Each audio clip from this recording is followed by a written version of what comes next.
തേനിലും മധുരമായി, തേനിലും മധുരമായി യേശുക്രിസ്തു മാധുര്യവാൻ. രുചിച്ചു നോക്കി ഞാൻ കർത്തൻ കൃപകളെ, യേശുക്രിസ്തു മാധുര്യവാൻ. തേനിലും മധുരമായി, തേനിലും മധുരമായി യേശുക്രിസ്തു മാധുര്യവാൻ. രുചിച്ചു നോക്കി ഞാൻ കർത്തൻ കൃപകളെ, യേശുക്രിസ്തു മാധുര്യവാൻ. രുചിച്ചു നോക്കി ഞാൻ കർത്തൻ കൃപകളെ, യേശുക്രിസ്തു മാധുര്യവാൻ.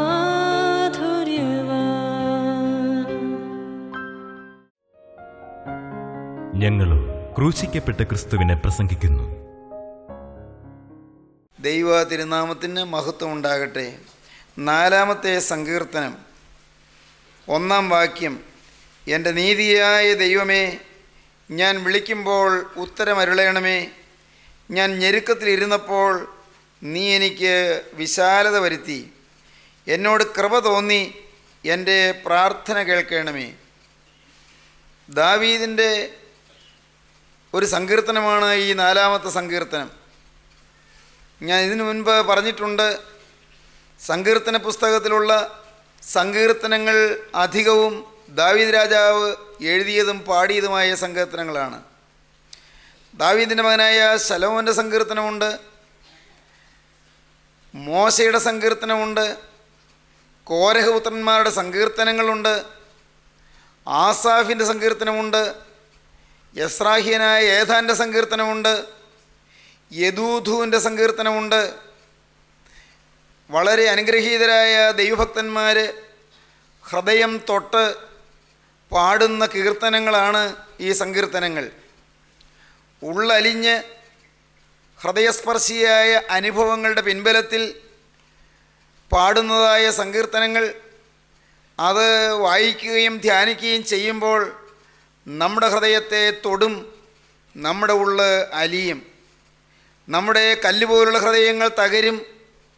നമ്മുടെ മരവിച്ച മനസാക്ഷിക്ക് ഉണർവും ശക്തിയും നവോന്മേഷവും ലഭിക്കും. ദൈവത്തിൻ്റെ തിരുവചനം ഈ സങ്കീർത്തനങ്ങളിലൂടെ പ്രസരിക്കുന്നത് നമ്മുടെ ഹൃദയത്തിൻ്റെ ആഴങ്ങളെ സ്പർശിക്കും, നമുക്ക് അനുഗ്രഹം ലഭിക്കും. 4-ാമത്തെ സങ്കീർത്തനം ദാവീദ് ഒരു വനത്തിൽ വെച്ച് പാടിയതാണ്. വനമെന്ന് പറഞ്ഞാൽ പോരാ, ഒരു ഗുഹയ്ക്കകത്ത് വെച്ച് പാടിയതാണ്. 4-ാമത്തെ സങ്കീർത്തനം അത് ഗുഹയ്ക്കകത്ത് വെച്ച് പാടാൻ പ്രത്യേക കാരണമുണ്ട്. ദാവീദ് കൊട്ടാരത്തിൽ ഉറങ്ങിക്കൊണ്ടിരുന്നവനാണ്. നല്ല സുഖശയ്യയിൽ കിടന്നുറങ്ങിയവനാണ്. നല്ല അരമനയുടെ കൊട്ടാരത്തിൻ്റെ അന്തഃപുരത്തിൻ്റെ സൗഭാഗ്യത്തിലും സമൃദ്ധിയിലും സന്തോഷത്തികവിലും സുഖകരമായി കിടന്നുറങ്ങിയവനാണ് ദാവീദ്. എന്നാൽ ഈ സങ്കീർത്തനം പാടുമ്പോൾ ദാവീദ് അങ്ങ് മലമുകളിൽ, കാടിൻ്റെ ഉള്ളിൽ, വനാന്തർഭാഗത്ത് ഒരു ഗുഹയ്ക്കകത്ത് കയറി അവിടെ രാത്രി വളരെ വൈകി ഉറങ്ങാൻ കിടന്നപ്പോൾ ഉറക്കം വരാതെ എഴുന്നേറ്റിരുന്ന് പാടിയതാണ് ഈ സങ്കീർത്തനം. എന്താണ് ദാവീദിന് ഉറക്കം വരാത്തത്? എന്താണ് ദാവീദ് ഗുഹയിൽ കിടക്കേണ്ടി വന്നത്? ദാവീദിൻ്റെ കൂടെ പല ആളുകളും ഉണ്ടായിരുന്നു. അവരെല്ലാവരും ഒരുമിച്ചാണ് ദാവീദ് ഈ വനത്തിലേക്ക് ഓടിപ്പോയത്. എന്തിനാണ് ഓടിപ്പോയത്? മോനെ പേടിച്ചാണ് ഓടിപ്പോയത്. ദാവീദ് രാജാവിൻ്റെ മകനായ അബ്ശാലോം ദാവീദിനെ വേട്ടയാടുകയായിരുന്നു. അപ്പനെ കൊന്ന് രാജകിരീടം സ്വന്തമാക്കാൻ, ദാവീദ് രാജാവിനെ കൊന്ന് അപ്പൻ്റെ രാജകീയ സിംഹാസനത്തിൽ അധിരോഹണം ചെയ്യാൻ യുവാവായ അബ്ശാലോം കൊതി പൂണ്ട് ആവേശം പൂണ്ട് വരികയായിരുന്നു. ദാവീദിന് അക്കാര്യം അറിവ് കിട്ടിയപ്പോൾ ദാവീദ് കൊട്ടാരം വിട്ട് ഓടുകയായിരുന്നു. ശമൂവേൽ പ്രവാചകൻ്റെ 2-ാമത്തെ പുസ്തകം 15-ാം അധ്യായത്തിൽ 13-ാം വാക്യം മുതൽ വായിക്കുമ്പോൾ നാം അങ്ങനെയാണ് കാണുന്നത്. അനന്തരം ഒരു ദൂതൻ ദാവീദിൻ്റെ അടുക്കൽ വന്നു ഇസ്രായേല്യരുടെ ഹൃദയം അബ്ശാലോമിനോട് യോജിച്ചു പോയി എന്ന് അറിയിച്ചു. അപ്പോൾ ദാവീദ് യെരൂശലേമിൽ തന്നോടുകൂടെയുള്ള സകല ഭൃത്യന്മാരോടും, നാം എഴുന്നേറ്റ് ഓടിപ്പോക, അല്ലെങ്കിൽ നമ്മിൽ ആരും അബ്ശാലോമിൻ്റെ കയ്യിൽ നിന്ന് തെറ്റിപ്പോകയില്ല. അവൻ പെട്ടെന്ന് വന്ന് നമ്മെ പിടിച്ച് നമുക്ക് അനർത്ഥം വരുത്തുകയും പട്ടണത്തെ വാളിൻ്റെ വായത്തിലയാൽ നശിപ്പിക്കുകയും ചെയ്യാതിരിക്കേണ്ടതിന് ക്ഷണത്തിൽ പുറപ്പെടുവീൻ എന്ന് പറഞ്ഞു. ദാവീദ് കൊട്ടാരത്തിൽ നിന്ന് ഓടുകയായിരുന്നു. ചെരിപ്പെടുത്തിടാൻ പോലും സാധിച്ചില്ല. ആ ഉടുവസ്ത്രം മാത്രമായി പാവം ദാവീദ് മരണഭീതിയോടെ പലായനം ചെയ്യുകയാണ്. 15-ാം അധ്യായത്തിൻ്റെ 30-ാം വാക്യം വായിക്കുമ്പോൾ നാം കാണും, ദാവീദ് തല മൂടിയും ചെരിപ്പിടാതെയും നടന്ന് കരഞ്ഞും കൊണ്ട് ഒലിവുമലയുടെ കയറ്റം കയറി. കൂടെയുള്ള ജനമൊക്കെയും തല മൂടി കരഞ്ഞും കൊണ്ട് കയറിച്ചെന്നു. പേടിച്ചോടുകയാണ്, ഭയചകിതരായി പലായനം ചെയ്യുകയാണ്. പ്രിയപ്പെട്ടവരെ, എന്താണ് ദാവീദിന് ഈ കെടുതി വന്നത്? ഓടിയോടി രക്ഷ തേടി പായുകയാണ്. എന്താണാവോ? കാരണമുണ്ട്, ദൈവത്തിൻ്റെ വചനം നിറവേറുകയാണ്. ദൈവത്തിൻ്റെ വചനം ദാവീദിൻ്റെ ജീവിതത്തിൽ നിറവേറുകയാണ്. ഒരു വചനമുണ്ടായിരുന്നു, നാഥാൻ പ്രവാചകൻ്റെ നാവിൽ കൂടി ദാവീദ് രാജാവിന് കിട്ടിയൊരു വചനമുണ്ടായിരുന്നു. നാം ആ വചനം ഇതിന് മുൻപൊരവസരത്തിൽ ചിന്തിച്ചതാണ്. 2 ശമൂവേൽ 12-ാം അധ്യായത്തിൽ ഇങ്ങനെയാണ് നാം ചിന്തിച്ചത്. 9-ാം വാക്യം, നീ യഹോവയുടെ കൽപ്പന നിരസിച്ച് അവന് അനിഷ്ടമായുള്ളത് ചെയ്തത് എന്തിന്? ഹിത്യനായ ഊരിയാവെ വാൾ കൊണ്ട് വെട്ടി അവൻ്റെ ഭാര്യയെ നിനക്ക് ഭാര്യയായിട്ടെടുത്തു. അവനെ അമ്മോന്യരുടെ വാൾ കൊണ്ട് കൊല്ലിച്ചു. നീ എന്നെ നിരസിച്ചു. ഹിത്യനായ ഊരിയാവിൻ്റെ ഭാര്യയെ നിനക്ക് ഭാര്യയായിട്ട് എടുത്തതുകൊണ്ട് വാൾ നിൻ്റെ ഗ്രഹത്തെ ഒരിക്കലും വിട്ടുമാറുകയില്ല. യഹോവ ഇപ്രകാരം അരുളി ചെയ്യുന്നു, നിൻ്റെ സ്വന്തം ഗ്രഹത്തിൽ നിന്ന് ഞാൻ നിനക്ക് അനർത്ഥം വരുത്തും. നീ കാണുകയെ ഞാൻ നിൻ്റെ ഭാര്യമാരെ എടുത്ത് നിൻ്റെ കൂട്ടുകാരന് കൊടുക്കും. അവൻ ഈ സൂര്യൻ്റെ വെട്ടത്ത് തന്നെ നിൻ്റെ ഭാര്യമാരോടുകൂടെ ശയിക്കും. നീ അത് രഹസ്യത്തിൽ ചെയ്തു. ഞാനോ ഈ കാര്യം ഇസ്രായേലൊക്കെയും കാണുകെ സൂര്യൻ്റെ വെട്ടത്ത് തന്നെ നടത്തും. കൊലപാതകവും വ്യഭിചാരവും മദ്യപാനവും പാപം ദാവീദിൻ്റെ ജീവിതത്തിൽ എരച്ചു കയറി. അതിൻ്റെ തിക്തക ഫലങ്ങൾ ദാവീദിനെ വേട്ടയാടുകയാണ്. അതിൻ്റെ കൈപ്പേറിയ അനുഭവങ്ങൾ ദാവീദിനെ പിന്തുടരുകയാണ്. ദാവീദിൻ്റെ ജീവിതത്തിൽ പാപം വന്നതുമൂലം വന്ന കെടുതികൾ, അതാണ് ദൈവം നാഥാൻ പ്രവാചകൻ്റെ നാവിൽ കൂടി ദാവീദിനെ അറിയിക്കുന്നത്. 13-ാം അധ്യായത്തിലേക്ക് വരുമ്പോൾ പ്രിയപ്പെട്ടവരെ, ഒരു ദൈവദാസൻ, ഒരു ദൈവദാസി അത് വായിക്കുമ്പോൾ കരഞ്ഞു പോകും. 13-ാം അധ്യായം എന്താണെന്നോ? ദാവീദിൻ്റെ കൊട്ടാരത്തിൽ വ്യഭിചാരം നടന്നു.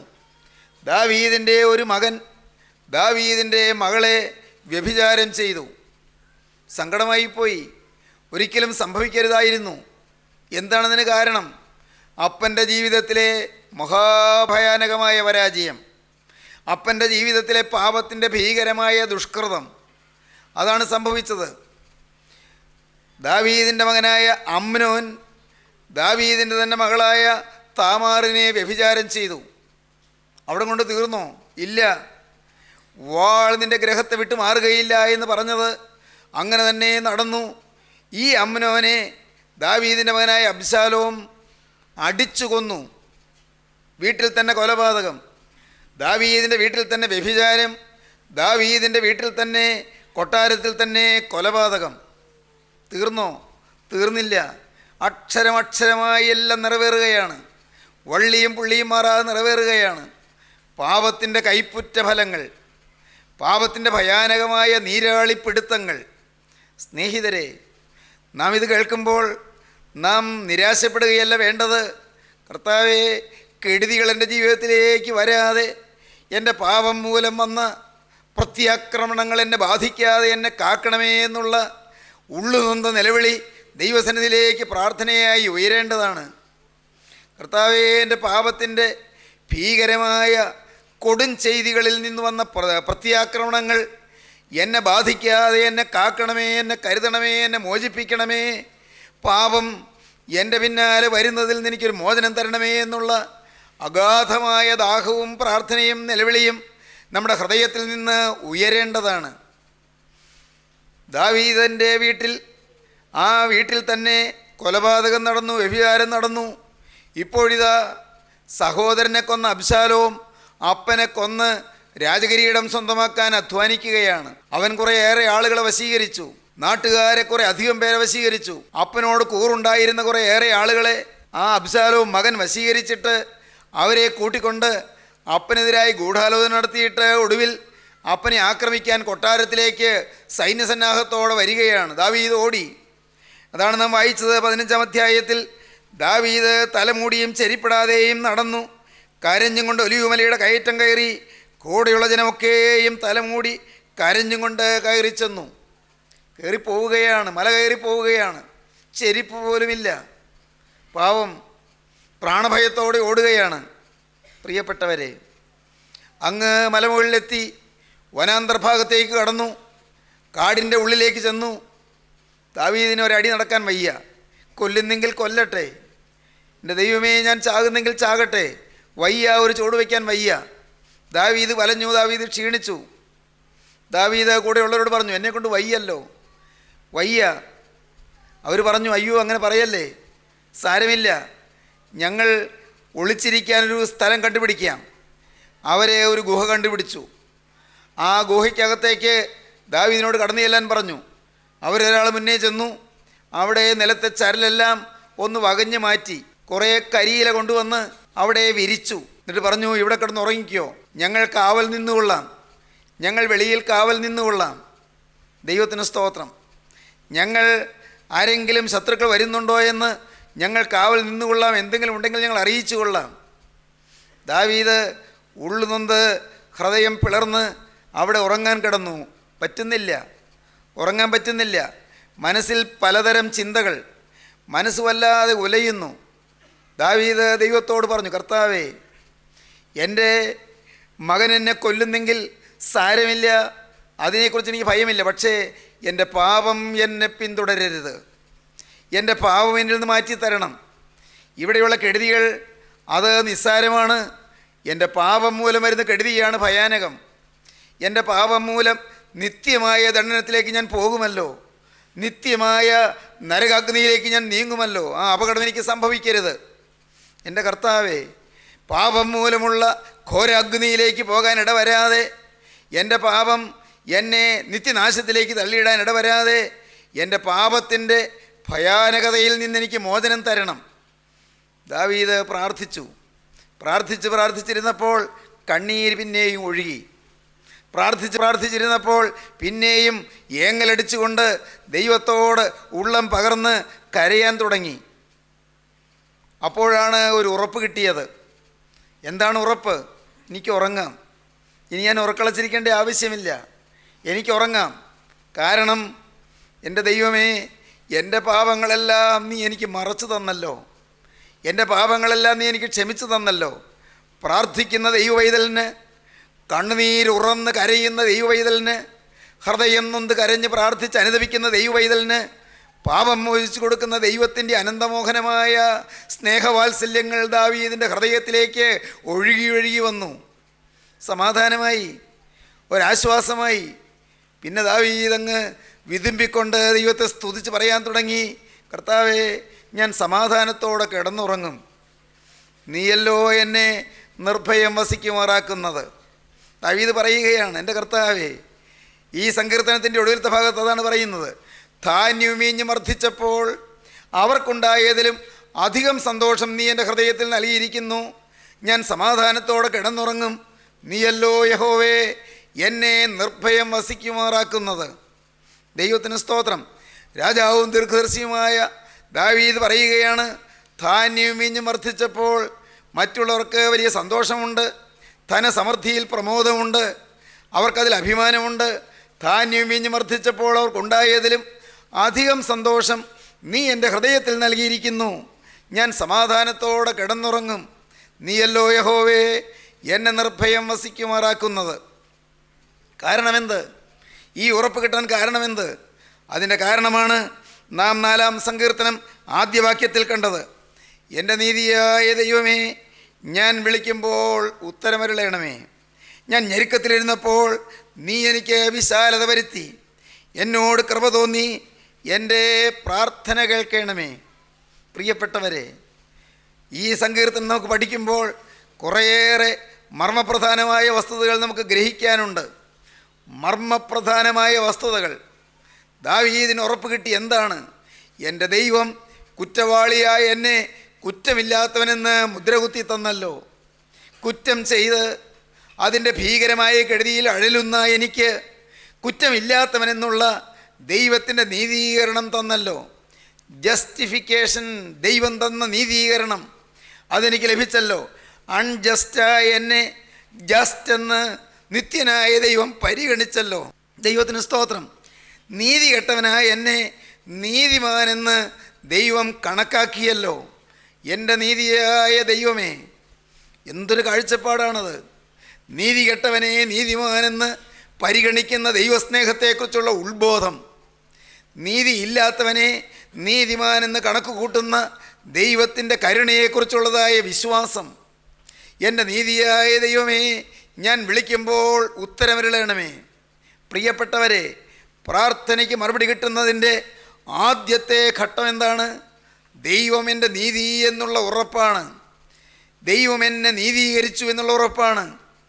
നീതിയില്ലാത്ത എനിക്ക് ദൈവം നീതിമാനെന്ന് പരിഗണന തന്നു എന്നുള്ള വിശ്വാസമാണ്. ആ വിശ്വാസത്തിൽ ഉറച്ചു നിന്ന് വേണം പ്രാർത്ഥനകൾ ദൈവസന്നിധിയിലേക്ക് ഉയർത്തുവാൻ. പാപം മോചിച്ച് കിട്ടി എന്നുള്ള ഉറപ്പ്. പ്രിയപ്പെട്ടവരെ, നാം എല്ലാം പ്രാർത്ഥിക്കുന്നുണ്ടല്ലോ. നാം നമ്മുടെ ആവശ്യങ്ങൾ ദൈവത്തോട് പറയുന്നുണ്ടല്ലോ. നാം നമ്മുടെ ആഗ്രഹങ്ങൾ ദൈവസന്നിധിയിൽ സമർപ്പിക്കുന്നുണ്ടല്ലോ. നാം ദൈവകരങ്ങളിലേക്ക് നമ്മെ തന്നെ ഏൽപ്പിക്കുന്നുണ്ടല്ലോ. പക്ഷേ നമ്മുടെ പാപം ക്ഷമിച്ച് കിട്ടുന്നുണ്ടോ? നാം അതിനെക്കുറിച്ച് ഗൗനിക്കാറില്ല.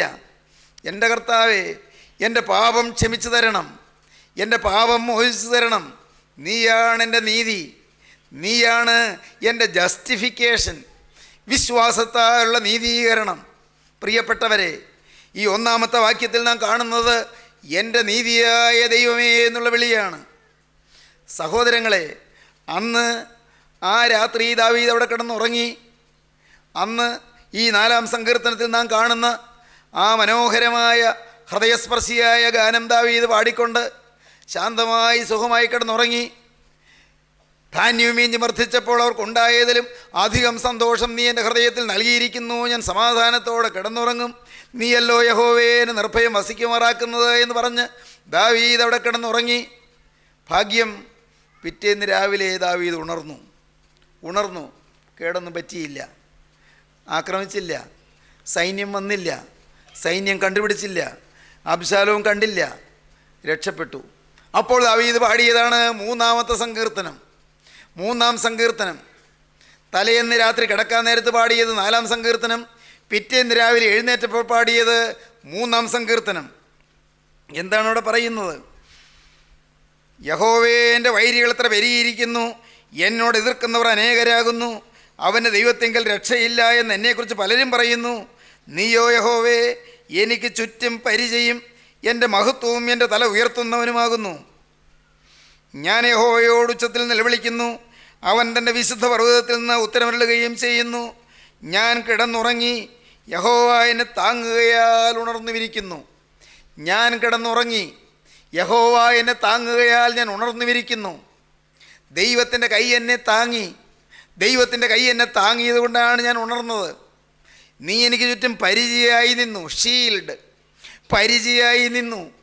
നീ എനിക്ക് ചുറ്റും കോട്ട കെട്ടി, നീ എനിക്ക് ചുറ്റും വേലി കെട്ടി, നീ എനിക്ക് സംരക്ഷണം തന്നു. നീ ശത്രുവിൻ്റെ ഭീകരമായ മുഷ്ടിയിൽ ഞാൻ പെടാതെ എന്നെ നീ കാത്തു, എന്നെ നീ കാവൽ ചെയ്തു, എന്നെ നീ സംരക്ഷിച്ചു. കർത്താവേ, നിൻ്റെ കരം എന്നെ താങ്ങിയതുകൊണ്ട് ഞാൻ ഉണർന്നു. ഇല്ലെങ്കിൽ ഇക്കഴിഞ്ഞ രാത്രി ഞാൻ തീർന്നുപോയേനെ, ഞാൻ അവസാനിച്ചു പോയേനെ. ഞാൻ കിടന്നുറങ്ങി, യഹോവ എന്നെ താങ്ങുകയാൽ ഉണർന്നുമിരിക്കുന്നു. എനിക്ക് വിരോധമായി ചുറ്റും പാളയമിറങ്ങിയിരിക്കുന്ന 1000 ജനങ്ങളെ ഞാൻ ഭയപ്പെടുകയില്ല. 1000 സൈന്യസന്നാഹം ചുറ്റുമുണ്ട്, അവരെ ഞാൻ പേടിക്കുകയില്ല. എനിക്ക് ചുറ്റും ഒരു പാളയിറങ്ങിയിരിക്കുകയാണ്, എനിക്ക് പേടിയില്ല. കാരണം എന്താണ്? സഹോദരങ്ങളെ, അടുത്ത് വീണ്ടും വായിക്കാം. നീ എൻ്റെ ശത്രുക്കളൊക്കെയും ചെകിട്ടത്തടിച്ചു, നീ ദുഷ്ടന്മാരുടെ പല്ല് തകർത്തു കളഞ്ഞു, രക്ഷ യഹോവയ്ക്കുള്ളതാകുന്നു. ദാവീദ് ആനന്ദത്തിൽ ആറാടി പാടുകയാണ്, ഉല്ലാസഘോഷത്തോടെ ദൈവത്തെ സ്തുതിക്കുകയാണ്. കർത്താവേ, നീ എന്നെ താങ്ങിയല്ലോ, ശത്രുക്കളുടെ കയ്യിൽ നിന്ന് എന്നെ വിടുവിച്ചല്ലോ, ഭീകരമായ വിപത്തിൽ നിന്ന് എനിക്ക് മോചനം തന്നല്ലോ, അത്യാഹിതങ്ങൾ എനിക്ക് ഒഴിവാക്കി തന്നല്ലോ. കർത്താവേ, എന്നെ ഹിംസിക്കാൻ വരുന്ന 1000 സൈന്യത്തിൻ്റെ പടവാളിൻ്റെ വായ്ത്തലയിൽ നിന്ന് എനിക്ക് മോചനം തന്നല്ലോ. ദാവീദിന് ഹൃദയം നിറഞ്ഞ നന്ദിയും ദൈവത്തോട് സ്നേഹവും ദൈവസന്നിധിയിൽ സന്തോഷവും. കാരണം എന്താണ്? ഒരു കാരണം മാത്രം. എൻ്റെ നീതിയായ ദൈവമേ, ഞാൻ വിളിക്കുമ്പോൾ നീ എനിക്ക് ഉത്തരമരുളണമേ. ദൈവം എൻ്റെ നീതി. സഹോദരങ്ങളെ, ദൈവം എൻ്റെ നീതി. ഇന്ന് ഞാൻ വളരെ വിനയപൂർവ്വം നിങ്ങളോട് പറയട്ടെ, നിങ്ങൾക്ക് ഓരോരുത്തർക്കും എൻ്റെ നീതിയായ ദൈവമേ എന്ന് വിളിക്കാൻ സാധിക്കുമോ പ്രിയപ്പെട്ടവരെ? പാപമുണ്ട്, പക്ഷേ പാപം കർത്താവ് മറച്ചു തന്നു എന്നുള്ള ഉറപ്പ് നിങ്ങൾക്കുണ്ടോ പ്രിയരെ? പാപം വന്നതാണ്, പക്ഷേ ക്രിസ്തുവിൻ്റെ രക്തത്താൽ എനിക്ക് നീതീകരണം തന്നു എന്നുള്ള വിശ്വാസ ദാർഢ്യം നിങ്ങൾക്ക് കിട്ടിയോ പ്രിയരെ? ചിന്തിക്കൂ, എൻ്റെ ദൈവമേ, ഞാൻ കുറ്റവാളിയാണ്, ഞാൻ കുറ്റക്കാരനാണ്. എന്നാൽ കുറ്റവാളിയായ എന്നെ കുറ്റമില്ലാത്തത് എന്നതുപോലെ പരിഗണിക്കുന്ന, പാപം ചെയ്യാത്തവൻ എന്നതുപോലെ കണക്കാക്കുന്ന നിൻ്റെ ക്രൂസിലെ സ്നേഹം, അതെനിക്ക് വിശ്വസിക്കാൻ കൃപ കിട്ടിയല്ലോ എന്ന് പറയാൻ സ്നേഹിതരെ നിങ്ങൾക്ക് സാധിക്കുമോ? ഏതൊരു മനുഷ്യൻ്റെയും ജീവിതത്തിൻ്റെ ധൈര്യം അതാണ്. ഞാനോ കുറ്റവാളി, ഞാനോ പാപി, ഞാനോ നിസ്സാരൻ, എന്നിൽ പാപമേ ഉള്ളൂ. എൻ്റെ നീതി പ്രവൃത്തി പോലും കറപിരണ്ട തുണിയാണ്. എൻ്റെ പ്രാർത്ഥനയിൽ കറയുണ്ട്, എൻ്റെ നന്മ പ്രവൃത്തിയിൽ അഴുക്കായ ലക്ഷ്യമുണ്ട്, ഈവിൾ മോട്ടീവ്സ് ഉണ്ട്. എനിക്ക് പേര് കിട്ടണം, എനിക്ക് പെരുമ കിട്ടണം, എനിക്ക് മാനം കിട്ടണം, എനിക്ക് മനുഷ്യരുടെ ബഹുമതി കിട്ടണം, മനുഷ്യരുടെ അംഗീകാരം കിട്ടണം എന്നുള്ളതായ ആഗ്രഹം എൻ്റെ നല്ല പ്രവൃത്തികളുടെ പിന്നിൽ പോലുമുണ്ട്. അതുകൊണ്ട് അതിലെല്ലാം പാപമുണ്ട്. എൻ്റെ പ്രാർത്ഥന മറ്റുള്ളവർ അംഗീകരിക്കണം, മറ്റുള്ളവരുടെ പ്രാർത്ഥനയുടെ ആ അനുഭവത്തിലേക്ക് വരണം, മറ്റുള്ളവരുടെ പ്രാർത്ഥന എത്ര നല്ലതാണെന്ന് ഒരഭിപ്രായം പറയണം. അങ്ങനെയുള്ളതായ ഈവിൾ മോട്ടീവ്, ഒരരുതാത്തതായ ലക്ഷ്യം എൻ്റെ പ്രാർത്ഥനയ്ക്ക് പോലുമുണ്ട്. എൻ്റെ പ്രസംഗം നന്നാവണം, എൻ്റെ ശുശ്രൂഷ അനുഗ്രഹമാകണം, ഞാൻ പറയുന്ന വാക്കുകൾ മറ്റുള്ളവർക്ക് പ്രയോജനം ചെയ്യണം, അങ്ങനെ ആളുകൾ എന്നെ അംഗീകരിക്കണം, ആളുകൾ എന്നെ ബഹുമാനിക്കണം, ആളുകളുടെ മുമ്പിൽ എനിക്ക് റെക്കഗ്നീഷൻ കിട്ടണം, എനിക്ക് അംഗീകാരം കിട്ടണം എന്നുള്ളതായ താല്പര്യമുണ്ട്. പ്രിയപ്പെട്ടവരെ, അതിലെല്ലാം ഈവിൾ മോട്ടീവ്സ് ഉണ്ട്, നല്ലതിൻ്റെ പിന്നിൽ പോലും അരുതായികകളുണ്ട്. എന്നാൽ സ്നേഹിതരെ, ഇതെല്ലാം മാറി, നാഥാ ഞാനോ കുറ്റവാളിയാണ്, നന്മയുടെ കണിക പോലും ഇല്ല, എന്നാൽ നീ നീതിമാനാണ്, നീ പരിശുദ്ധനാണ്. നാഥാ, നിൻ്റെ പരിശുദ്ധ രക്തം നീ കുരിശിൽ ചിന്തിയത് നീതി കെട്ടവനായ എന്നെ നീതിമാൻ എന്ന് പരിഗണിക്കാനാണെന്ന് ഞാൻ വിശ്വസിക്കുന്നു. നീതീകരണം തരണമേ. സ്നേഹിതരെ, നിങ്ങൾ ഈ സമയം നിങ്ങളുടെ ഹൃദയം ഒന്ന് തുറക്കുവീൻ, പാപത്തെ ഒന്ന് കണ്ടെത്തുവീൻ, പാപത്തെ ഒന്ന് ഉപേക്ഷിപ്പാൻ തുടങ്ങുവീൻ, ജീവനുള്ള ക്രിസ്തുവിനോട് നിങ്ങൾ കരയാൻ തുടങ്ങുവീൻ. കർത്താവേ, എനിക്ക് നീതിയില്ല, എനിക്ക് നന്മയില്ല, എൻ്റെ ജീവിതത്തിൽ യാതൊരു ഗുണവും പറയാനില്ല, എനിക്ക് അഭിമാനിക്കാൻ ഒന്നുമില്ല, യാതൊരു ഗുണവും എൻ്റെ ജീവിതത്തിലില്ല. നാളിതുവരെയുള്ള യാതൊരു കാര്യവും കൊണ്ട് നിൻ്റെ സന്നിധിയിലേക്ക് അഭിമാനത്തോടെ കടന്നു വരാൻ എൻ്റെ പക്കൽ ഒന്നുമില്ല കർത്താവേ. എന്നാൽ ഞാനിതാ എന്നെ തന്നെ കുറ്റവാളിയായി തിരുമുൻപാകെ സമർപ്പിക്കുന്നു. ആ ക്രൂശിൽ ചൊരിഞ്ഞ തിരുരക്തം, നിൻ്റെ തിരുവിലാവ് പൊട്ടി ഒഴുകിയ ആ തിരുരക്തം ഒരു തുള്ളി എൻ്റെ ശിരസിൽ വന്നൊന്ന് പതിക്കണമേ. ആ തിരുരക്തത്താൽ എന്നെ കുറ്റവിമുക്തനാക്കണമേ. ഈ കുറ്റവാളിയായ എന്നെ, അൺജസ്റ്റായ എന്നെ കുറ്റവിമുക്തനാക്കി ജസ്റ്റാക്കി തീർക്കണമേ. ദൈവമക്കളെ, നിങ്ങൾ പ്രാർത്ഥിക്കുമോ? അതാണ് ക്രൂശിലെ നീതീകരണം, അതാണ് തിരുരക്തത്താലുള്ള നീതീകരണം, അതാണ് തിരുരക്തത്താലുള്ള വീണ്ടെടുപ്പ്. ഇന്ന് ഈ വാക്കുകളെ കേൾക്കുന്ന ഏവരും തങ്ങളുടെ ജീവിതത്തിൽ ക്രിസ്തുവിനെ നീതിയായി കണ്ടെത്തട്ടെ. ക്രിസ്തു എനിക്ക് നീതീകരണം തന്നു എന്ന് കണ്ടെത്തട്ടെ. ക്രിസ്തുവിൻ്റെ ക്രൂശിലെ തിരുരക്തത്താൽ എൻ്റെ പാപക്കറകൾ കഴിയുമെന്ന് കണ്ടെത്തട്ടെ. വിശ്വസിക്കാനിടയാകട്ടെ. സകല പാപവും മാറ്റുന്ന ക്രൂശിലെ രക്തം നിങ്ങളെ തഴുകട്ടെ. നിങ്ങളുടെ ജീവിതം ക്രിസ്തുവിന് സമർപ്പിക്കുവീൻ, പുതിയ പ്രതിഷ്ഠ എടുക്കുവീൻ, പുതിയ സമർപ്പണം എടുക്കുവീൻ, യേശുവിനോട് വാക്ക് പറയുവീൻ. നാഥാ, നിന്റെ തിരുരക്തത്താൽ എന്നെ നീ ഒന്ന് കഴുകണമേ, എന്നെ വീണ്ടെടുക്കണമേ, എന്നെ നീതീകരിക്കണമേ, എന്നെ നിന്റെ മകനെ നിന്റെ അവകാശിയുമാക്കി തീർക്കണമേ. ഇന്നു മുതൽ ഞാനൊരു വിശുദ്ധ ജീവിതം നയിക്കുമെന്ന് ഞാൻ തിരുമുൻപാകെ ഇതാ പ്രതിഷ്ഠിക്കുന്നു, പ്രതിജ്ഞ ചെയ്യുന്നു. എന്നിൽ കനിയണമേ എന്നൊക്കെ പ്രാർത്ഥിക്കാം. സ്നേഹവാനെ, കാരുണ്യവാനായ സ്വർഗീയ പിതാവേ, ഈ മധുരമനോഹരമായ സമയത്തിനായി ഞങ്ങൾ നിന്നെ സ്തുതിക്കുന്നു. ജീവന്റെ വചനങ്ങൾ ഞങ്ങളെ അറിയിച്ചതിനായി ഞങ്ങൾ നിന്നെ സ്തുതിക്കുന്നു. നീതി കെട്ടവനെ നീതിമാനെന്ന് മുദ്ര കുത്തുന്ന സ്വർഗത്തിന്റെ ആലോചനയ്ക്കായി ഞങ്ങൾ നിന്നെ സ്തുതിക്കുന്നു. ജീവന്റെ തിരുരക്തം ഞങ്ങളുടെ മധ്യത്തിൽ പ്രസരിച്ച് വ്യാപിച്ചു കൊണ്ടിരിക്കുന്നതിനായി ഞങ്ങൾ നിന്നെ സ്തുതിക്കുന്നു. എല്ലാവരെയും അനുഗ്രഹിക്കണമേ, എല്ലാവരെയും തഴുകണമേ. പുതുജീവിതത്തിന്റെ സന്തോഷവും സമാധാനവും ശാന്തിയും നിർഭയത്വവും എല്ലാവർക്കും നൽകണമേ. തിരുനാമം മഹത്വപ്പെടുത്തണമേ. യേശുക്രിസ്തുവിന്റെ ജയകരമായ നാമത്തിൽ തന്നെ.